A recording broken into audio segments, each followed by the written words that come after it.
Hello, and welcome to How It's Done, a podcast about how real people do actual things to move their brands and their businesses forward. From the simplest of tactics to the most advanced tools and technologies, we go behind the buzzwords to understand the how. Have you ever seen or read or heard about someone or some company that did something really cool and you wondered, yeah, but how did they do it? Yeah, me too, so here we are. Are you curious? I'm about as curious as they come. So stick around, we'll be curious together, and I promise we'll learn stuff. How It's Done is brought to you by Fuoco, a marketing agency that knows when and how to ignite the spark. I'm Christy Goad, and I'll be your host. Welcome to the show. In this episode of How It's Done, I'm here with entrepreneur and master influencer, Robin Davis, to talk about the subject of maximum influence, how to get it, and how to use it. Robin is founder and CEO of Metre LLC. She's also co-founder and chief business officer of Homegrown Taproom and Marketplace. Welcome, Robin. Thank you for taking the time to talk with me today. Thank you for having me. Robin, you may not know this, or maybe you do, but you were super influential in my life. You were, and this is a fact, the first person ever in my life to show me how to use PowerPoint. I didn't have a clue. What? Seriously. I was? Yes. It's amazing. Seriously. Do you know the year? I'm guessing early 2000s. Yes. Yes. It was 2003. And I was a newbie at a company called Healthways.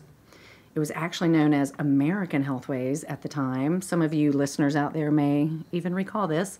But I remember I had to learn really quickly how to navigate PowerPoint. Believe it or not, people listening might not believe this. I had never used PowerPoint. I was a journalism major in college. They never taught us. I don't even know if PowerPoint existed, really, when I was in college. Maybe it was. But I didn't know how to use it, never had to. Anyway, you literally, at the time, walked me through the basics. And to this day, PowerPoint is a huge factor in my career and my life, as it is for a lot of people, I bet. But anywho, that's when we first met. Can we put a comma in that, too, and just talk about Healthways? Sure. Because when we worked for Healthways... Yes. We worked at that company at a time when it was the largest publicly traded disease management company in America. Yes. It was a big deal. Yes. There were like 4,000 employees when I left. Yes. It was Fortune, Forbes, fast growth. I mean, there was best places to work. Best places to work. We loved it. We drank the Kool-Aid. The culture was amazing. Loved it. So many great, smart people. It doesn't even exist today. I know. Isn't that crazy? That's crazy. Yes. It's astonishing. But we have a large and still tight... I think alumni group. Yes. We do. Yes. You know, all those people, all those smart people have gone to other places. Yes. And I'll tell you, it's been pivotal to my consulting business. Same here. Yeah. I mean, Healthways is still sustaining me, is what I say. And how is that for anybody listening that might be like, what do you mean by that? The relationships I built there, you know, when things were going in a direction where everybody they were downsizing, right, and a lot of us were leaving the organization, those people all went somewhere else. And it's a small healthcare world. So if you stay kind of in the healthcare business, and they've moved on to somewhere else. You know, I get those phone calls that say, Robin, they don't do RFPs here the way that we did them at Healthways. Can you come help us? So, yeah, a lot of my business still revolves around those relationships I built. I get the very same thing. Yeah.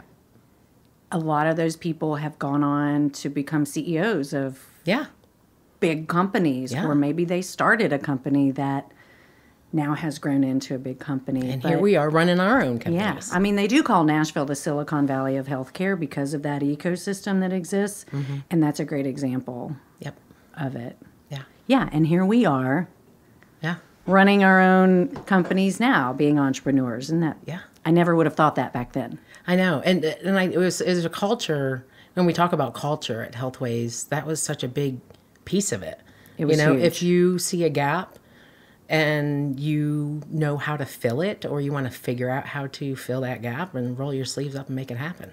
That's how I ended up in RFPs. That's very true. Okay, so let's go there. Yeah.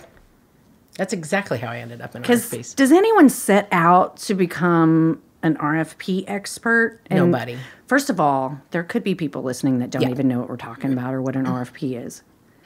Can you talk about Yes. what does RFP stand for? What is it? And so Healthways is really where you kind of Fell into it. Yeah. Yes. So an RFP stands for Request for Proposal, and our federal government does all of their purchasing from RFPs. So they issue RFPs, which is a large hundreds of questions, up to thousands of requirements. It's kind of a pre-contracting type of thing. But procurement departments send out these RFPs to companies, and then they respond to them with all of this detail, usually hundreds of pages, thousands of pages, many, many binders.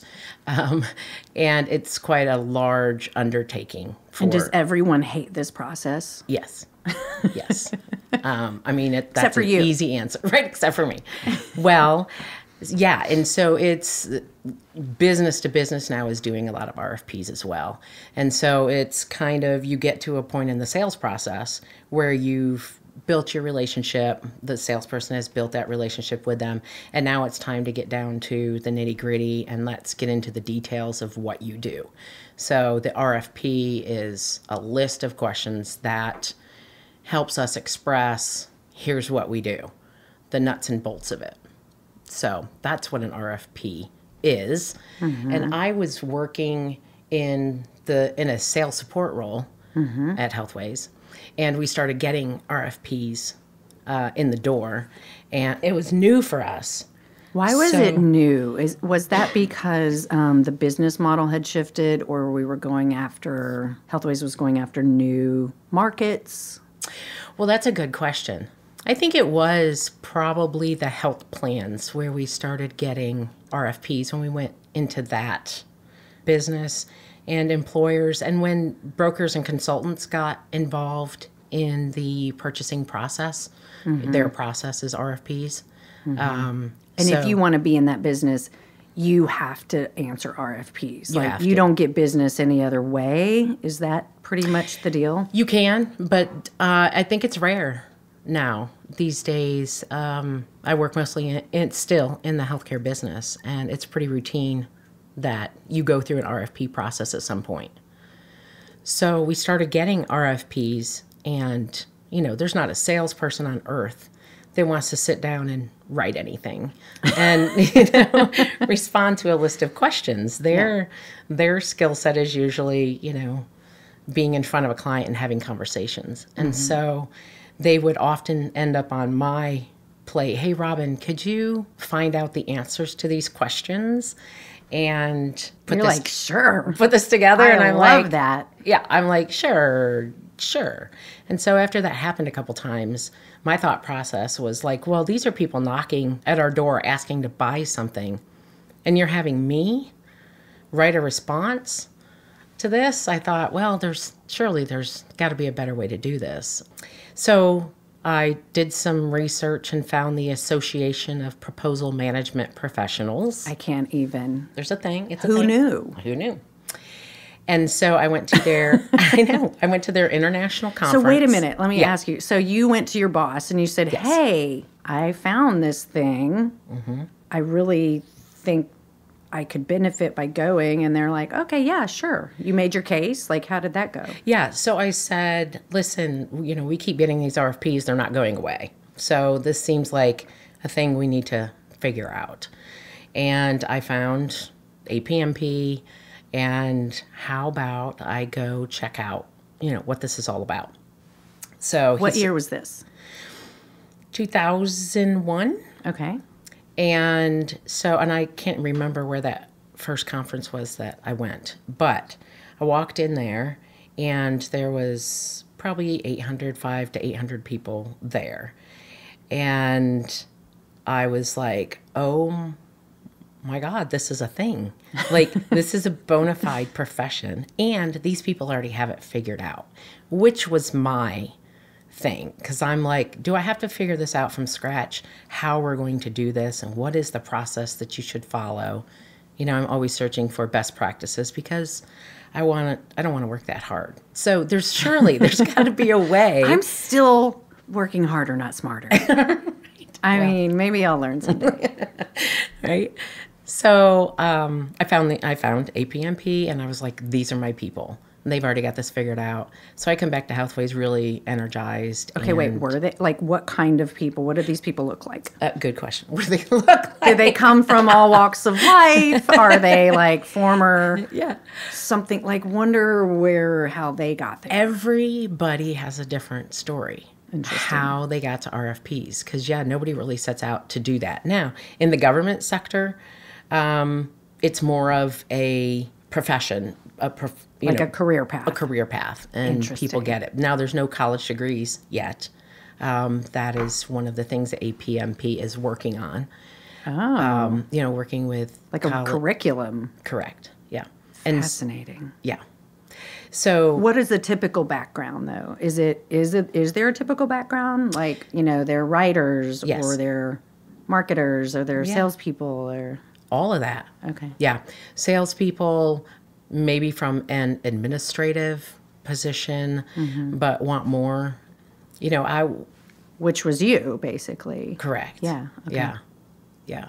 I was doing a lot of conferences at that point, and doing all the setup and that sort of stuff, and RFPs. And so I was at a crossroads and needed to decide, I can't do both of these, and which one do I want to do? And since I'm a writer at heart, it seemed like the logical thing for me to do. Right. Yeah. So I went and figured it out. Cool. And brought it back and said, oh my goodness. I remember you came back and like set up like a knowledge base or something. Yeah. Like that. Like there's the actual like a library of content. Yes. Because RFPs, 80% of the questions are going to be the same-ish. I mean, they're going to be written differently, but it's the same kind of content. What's your company history? Type of stuff. And so, the first thing is like, that will make a subject matter expert angry is I've answered this 10 times. Where's the answer I used last time? Can we just start from there? And so a knowledge base was one of the first things that I set up. So when I came back and, got buy-in from my boss, if this is there was an actual like platform for that too, right? Wasn't there like a tool or I don't know if that was pre-SaaS. Pre-cloud-based tools or whatever. So that was actually like maybe like a software you bought or something. Yeah. I can't remember. I started out just kind of creating a Word document that you could search through, right? It's path of so you could least still resistance. use that tool. People could still use that tool today. Yep. Yeah. I do that for clients today. Okay. When, they're just starting out and they don't have a high volume of RFPs. And I just create a searchable Word document. You don't need to invest in anything yet. When you get to that point, we can talk about that. But you don't have to over-engineer something like that. And there's great softwares out there today that you can use. So at what point did you went from working internally at Healthways doing this to saying, hey, maybe I'll actually branch out and be an entrepreneur and start my own business? Like, how did that happen? Well, when I was let go from Healthways. This is always the best way to start a business is to get fired. Yeah, truly. That's really what happened to me. I tell people all the time. It's the best thing that ever happened to me. Right. Now, like it seems really hindsight. devastating at the time, but in hindsight, you're like, oh, that really pushed me to go do this. I wouldn't have had the courage otherwise, or maybe thought about it otherwise, right? It was very devastating for me because I had all of my friends were at Healthways. I was new to Nashville. And so I had built, it wasn't just my job, it was also all my friends. It was your life. It was my life. It was built And we had drank the it. Kool-Aid. So when you've drank the Kool-Aid at a place like that, it is. And I built that whole department. And so when, they were going through all of these layoffs and they got to that layer of, senior directors and VPs. Everybody knew this was happening, but you didn't know if it was going to be you. Right. And I thought, well, They can't get rid of me. I'm too important here. I'm too important. I built this whole department. They don't know how to do this. Well, they certainly said, I don't think we need you. Of course, they did want to put me in the talent pool. But that's a whole nother story, which is you're great and we think you have great skills. We just don't want you in this position. And I said, well, this is the position that I belong in. So if this isn't a fit here, then I guess I got to go.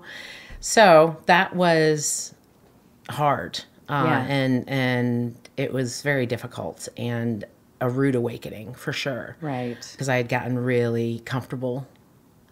So I even started, second guessing myself. Well, maybe I don't know what I'm doing. Maybe I have gotten, lax and Right. lazy. And, you start second Which guessing. is this natural thing Sure. that happens when something so disruptive Sure. happens in your life, whether it's career or personal, Right. Right. You go through all this self-doubt Yeah. and questioning everything that you Yes. thought you knew. And Yeah. yeah. So I went to a small company out of Chicago, hired me after that. It was a small wellness company and worked for them for a few months, setting up their shop. They didn't have a proposal team. And I thought, oh, okay, I do know what I'm doing. And okay, that's good. Okay, Got your that's confidence good. back. Yeah, get my confidence back. And then started getting phone calls from partners actually that we worked with at Healthways. So for things that we were asked for in RFPs that we didn't do, but we would bring in a partner for. So like 24/7 nurse line. Okay. And so we had a partner in San Antonio that we worked with on that. I actually got a call from the CEO of that company who said, hey, what are you doing now that you're not at Healthways anymore? Because we don't do RFPs really well, and I would love for you to come and do for us what you did for Healthways. And would you consider doing some consulting on the side? And I said, sure. So I did. And then started working with a wellness offshoot of HCA to help them set up their shop at Health2U and working with their sales leader. And so that was the two of them together was kind of the catalyst that said, yeah, I can do this. So I started Metre. And that's So you're like, well, let me see how to set up an LLC. right. And now here we are 10 and a half years later. 10 and a half years. 10 and a half years. I would say you've crossed that threshold of, this gonna make Unemployable. it. Completely unemployable. Completely unemployable. For our listeners who might not know what we mean by that, what do you mean by that? Just, I can't imagine working for someone else. And Because you've been the boss. I've been the boss. Yeah. And it's really exciting. And it's a whole different lifestyle to be an entrepreneur. Yes. Yeah. Yes. It's a whole different, it's fun and scary and all at the same time. So I may venture into some areas that Sure. maybe we were going to talk about later, but why not talk about them now? Because as an entrepreneur, there's a lot of different things that you have to do above and beyond your core business. Yes. You have to work on the business as well as in the business, especially Yes. early on, until you can get team members that can help you Yes. work in the business so that you can free up to work on the business. What are some of those? I know you recently joined EO, which I've heard you say has been fantastic for you in terms of amazing. just talking to others in the same kind of boat. Maybe just kind of briefly speak to some of the things that have been surprising from your perspective that you often share with others, maybe, if they come and ask you as an entrepreneur with 10 years now Yeah. under your belt. What does your life look like in that regard? Well, and when people do call and ask, right, so other RFP, professionals, proposal professionals out there that ask me, they're considering, going into freelancing or consulting, what does that look like? And, my first question for them always is, well, do you want to be a freelancer or do you want to open a firm? because it's two very different things. Very different things. So and yours is a firm? Is a firm, Okay. correct. Yeah. So, when you're opening up a firm, that means you're doing everything, sales, operations, you're going out and getting the business, and then you're working on the business and doing the work. As a freelancer, someone else gets the business and they just call you and say, hey, I need a writer, or I need a proposal manager, or desktop publisher, whatever that skill set is that they have. Right. So that's usually the first thing I say, make a decision. What do you want to do? There was a book that I actually read called My So-Called Freelance Life when I first set up my business. And it just answered, I always recommend that because it answers those little questions like, should I be a C Corp or an LLC, or how should I, those kind of questions. And how do you figure out what your rate is? How do you calculate what, your rate is going to be that you charge?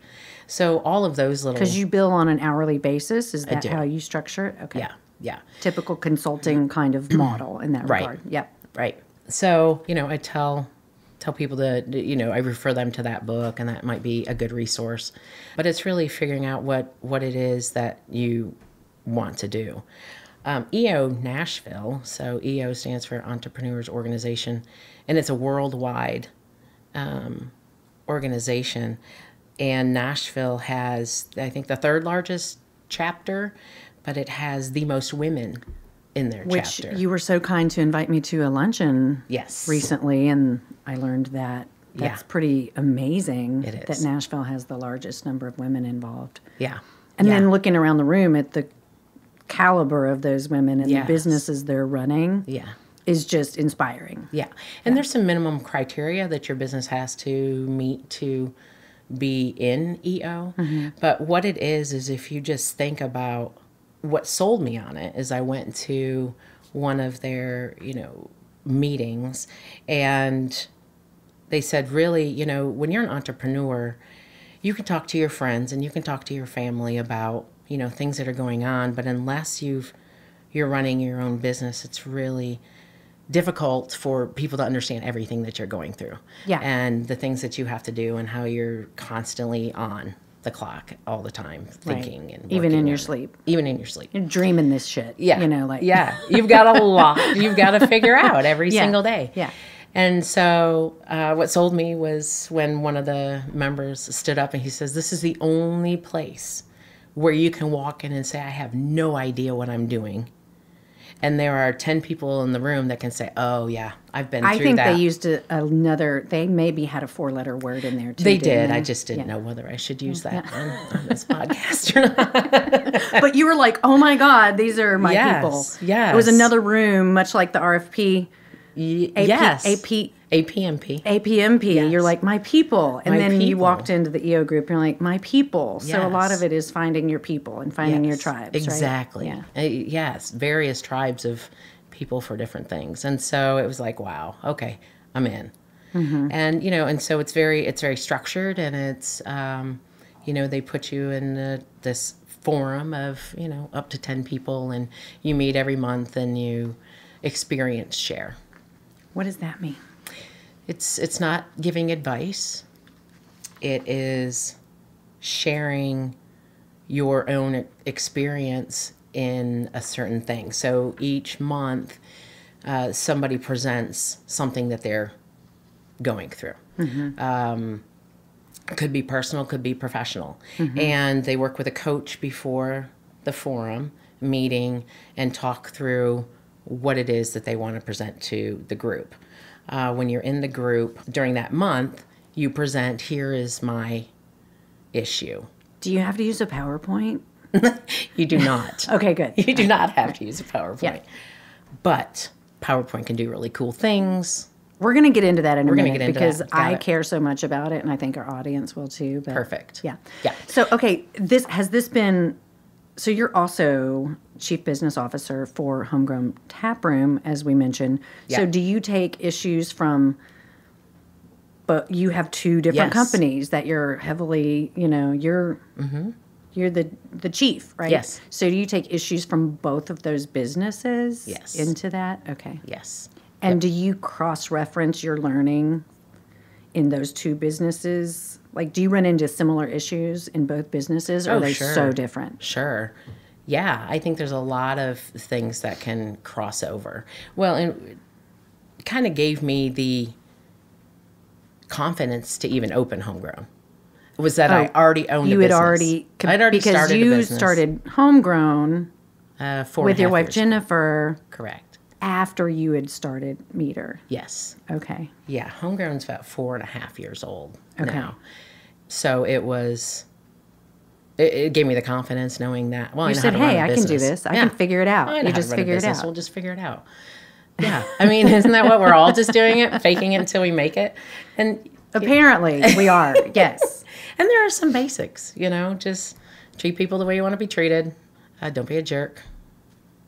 Good one. That's a good one. Yeah. Be kind and consistent. And are those actually like values that you've written on paper for your businesses, or that's just sort of how you approach your work and your businesses? And yes and no, but really it's more just kind of a mindset, and how I approach things. And it's just, I know that any business is a relationship business. Right. Every relationship matters. So I think this also ties into, so you go out and you speak a lot within your professional, the MP. I'm so sorry. It's okay. I am always so afraid I'm going to get it wrong. APMP, you do a lot of professional speaking. I do. And in that, you've shared with me, it is about, and as I mentioned at the top of the podcast, it's really about influence and maximum influence and how to get it. Yes. And how to use it. Maybe this is a good segue and a good point to talk about, like, how did you even end up finding yourself in that, becoming a presenter? And then how did you go to that topic? Because it seems like you're using that every day in your business, right? And also helping guide your clients probably in that regard. So maybe you can speak to that. Yeah. Well, I'm all about the soft skills. Every conference you go to, there's plenty of presentations around process, and you can do it this way, or you can do it that way, or here's how, there's writing workshops, and there's, different ways of doing the mechanics of the work. And I think what gets lost a lot, and what is the biggest challenge of a proposal professional, really, is how to work with other people. Because if you think about it, as a proposal professional, you get an RFP in the door, right? And our job is to, manage the project. It's to do all the writing. But the biggest piece of that is we have to engage with our salespeople or account managers. We have to engage with our marketing team.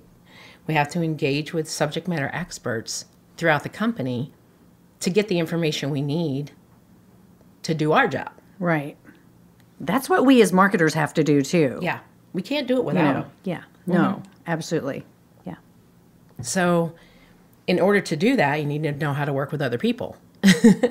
and people are problematic. People are problematic. Yeah. I mean, think about it. These people have day jobs, right? Right. They have a job that they're doing. Right. Now, that's an interesting point you bring up. RFP is like additive to the work everybody's doing every day. Yeah. Okay. So this is something else that we're asking them to do, and they don't report to us, right? And so the only way to get people that don't report to you to do what you need them to do is to influence them. Yes.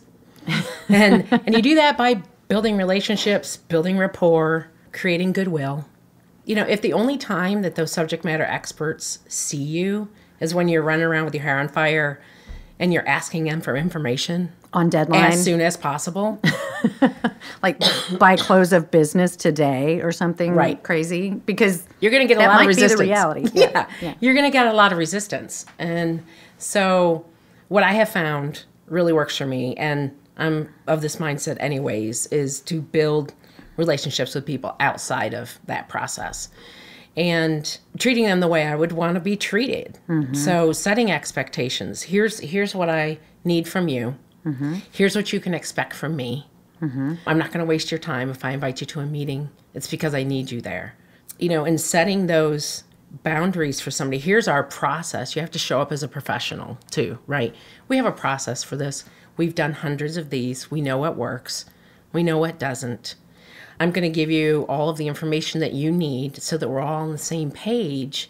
Because if you just give someone, here's your list of questions, they're going to answer them the way that they think they should be answered. But we want them to answer them the way that we want them to be answered, which means your salesperson or your account manager needs to provide, what is our history with this client? What is our relationship with them or this prospect? What are their pain points? What are the problems that they're trying to solve? So that I know that when a subject matter expert hears this kind of information firsthand, and then we can coach them. They may answer it very differently or say, oh, well, actually, exactly. Here's something you might not know. Exactly. Okay. And, it doesn't, and because they're not salespeople, right, they may not make that natural leap. But we share that information with them, and then as the writers are working with them through this process, they'll say, okay, well, that's good information, but why is this important? Why should the reader care about this? That's where you come in and you push and you ask those kinds of questions. Yeah. Get to the why. Get to the why. Why do we do it this way? Why is it better than what the competition is doing? There's 4 elements. Because that stuff's not always in the marketing materials. Right. Right. Exactly. Yeah. I think, I always say that the way that I express the difference between a sales message and a marketing message is, the marketing message is designed to get people in the door and fill the front end of that sales funnel. And by the time an RFP comes out, is further down the line, and they're looking for the nitty-gritty details of everything that we do. And so where the message from a marketing standpoint is to hook them and get them in the door, our job in RFPs is to get them to sign a contract. Right. Is to say, oh, I got to have that. Right. So is there a role for marketing in the RFP process? There is. So, bringing them in the door, there's messages that got them there, right? So there is something that we have said and we have put out there from a marketing perspective that has gotten them excited, and they want to hear more about that. So usually how we engage the marketing team is invite them to our kickoff, our project kickoff meeting. They have a different brain, right? I mean, developing a proposal takes a village, right? And so we need their thinking on, the bigger level and industry even perspective of how that would play into, our message in a proposal. So it's gathering all of that information from subject matter experts, and marketing is just another subject matter expert. Right. So what are those messages that brought them in? How can we flow that through our proposal so it connects all the way through to the end for the reader? And what are some of those other things you talk about in terms of building influence, and some maybe key takeaways that you want people to have when you've spoken to a group, or maybe from today, people might be trying to understand, well, how do I get influence? And then once I have it, how do I best use it? Are there some other key things that maybe we should be sure to talk about? I know that you quote a lot of big influencers, Zig Ziglar, Dale Carnegie. There's lots of folks that you look to, and that I noticed that, you quote, as many of us do. Right. How does that fit into how you think about it? Well, for every person that, I think it was a Harvard study that showed that for every person that loses their job for lack of knowing how to do the work, 2 people lose their job because they don't know how to work with other people. And so it's really important none of us get anywhere without other people. We just don't. We're all interconnected. And so I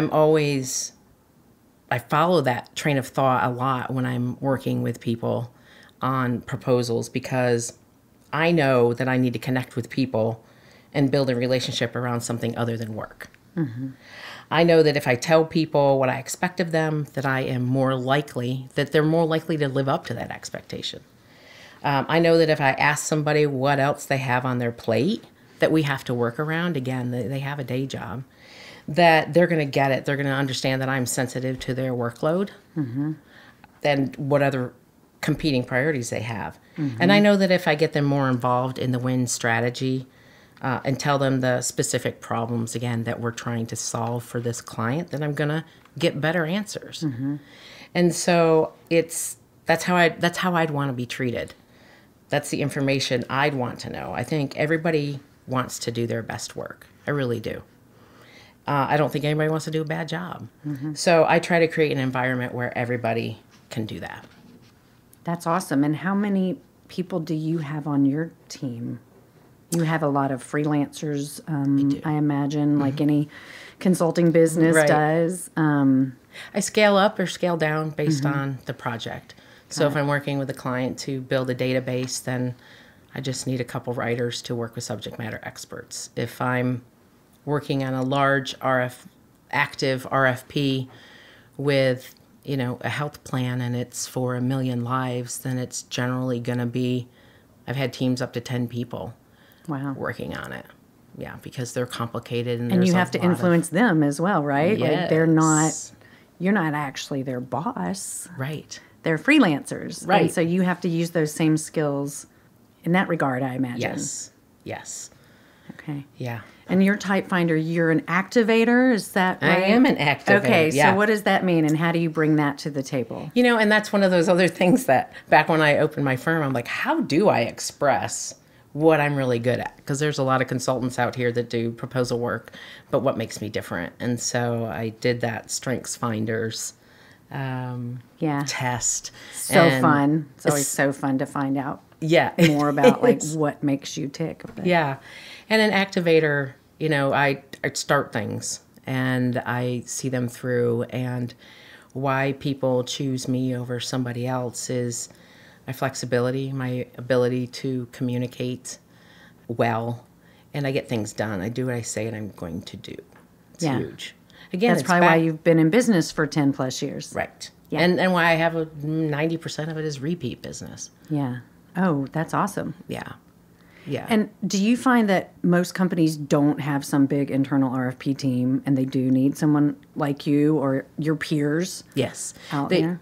A lot of them don't, because if they only have a couple big ones a year or they don't have a large volume of RFP, they don't have somebody on staff that does that. Or they try to get by with what they have, but they don't have anybody dedicated to that functionality. Right. But availability is not a skill. So people need to know that there's people like you out there. They do. The marketing team needs to know it. The sales team needs to know it. Like, who does typically hire you? Executive leadership. Yeah, usually it's the head of sales. Okay. That's in that position, who's the owner of that relationship, perhaps. And have you found that people are surprised to know that there are people and companies like you out there? Yes. And, I joke that, the key to my success is finding something no one else wants to do and then do it really well.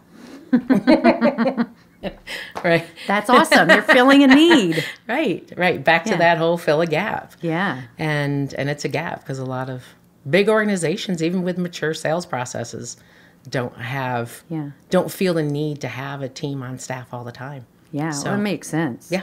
I have and you actually love what you're doing. I do. I do. You're an RFP geek. I'm a weirdo. Yeah. So, okay, there's a couple things that I want to be sure we talk about. Okay. Because they're really fun things about you. You are a singer. I am a singer. I remember back to the days of Healthways, you started a band. I did. Called Strat 5. Yeah.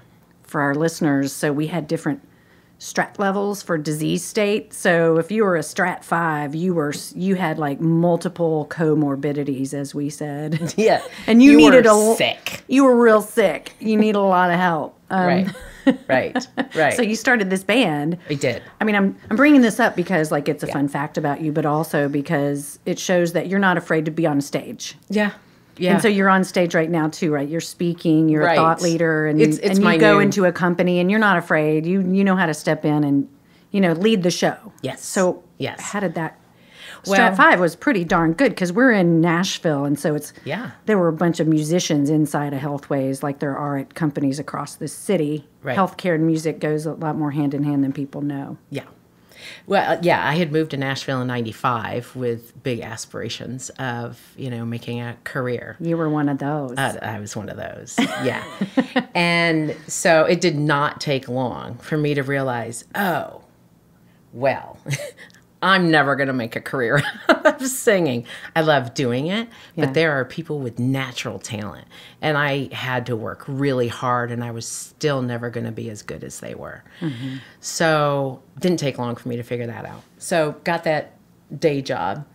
And when I landed at Healthways, there were a lot of other musicians that had day jobs that either had former careers and now were, having children and needed some more steady income, or, there was a variety of people. Giving up the dream. Yep. Yeah. Yeah. So I found them, and we put together a band. You found your tribe again. I founded yet another tribe, and I'm like, hey, let's put this. Did you say let's just put it together just for fun? Yeah. And yeah. like, And then shits and giggles, or you're going to go out into Nashville and play some shows, or shits and giggles. Yeah. But it wasn't long after that the CEO got wind of that we were putting together this Tom band. Sigaran? No, not Tom. Oh, that was but Ben Liedl. Ben Okay, Liedl. okay. So Ben comes down the hallway. I wasn't far from his office, and he says, "Hey, I hear you're putting a band together." And I said, "Yeah." And he's like, "We'll do that. And at our annual meeting in a couple months, I want you to reveal the band. So keep it secret.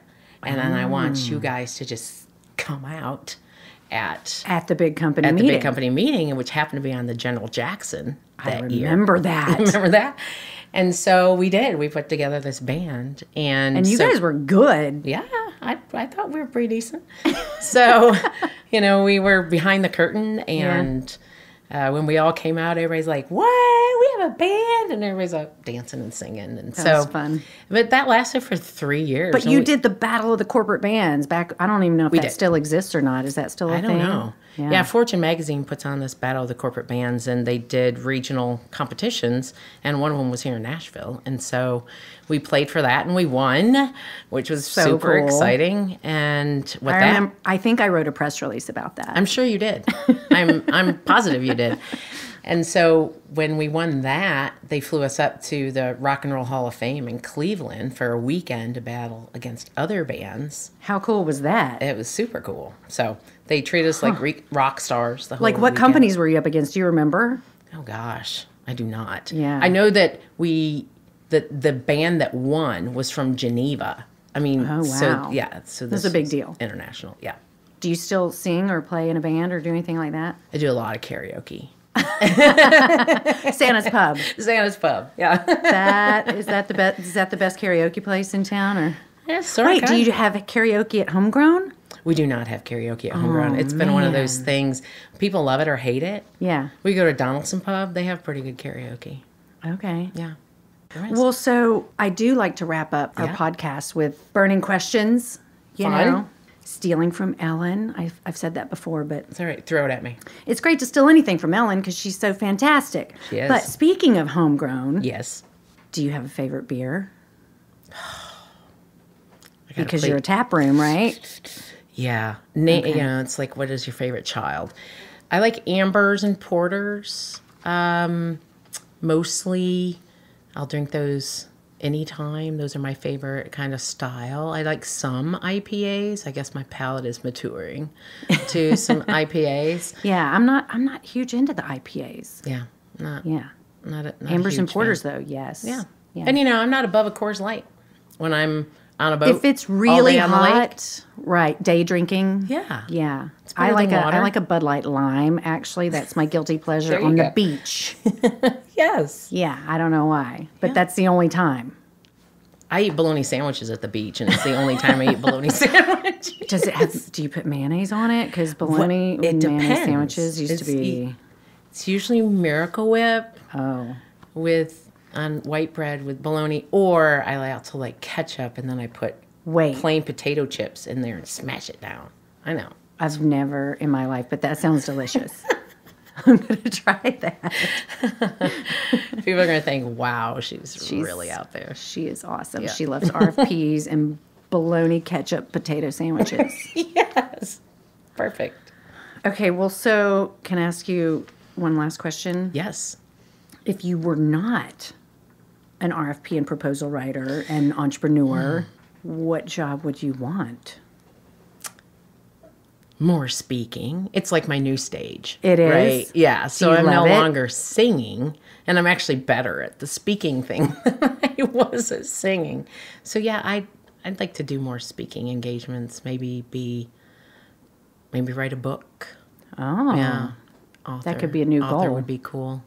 It is. It hasn't come to fruition yet. Like, I just kind of put things out into the universe, and once that's supposed to happen, I'll be kind of led there.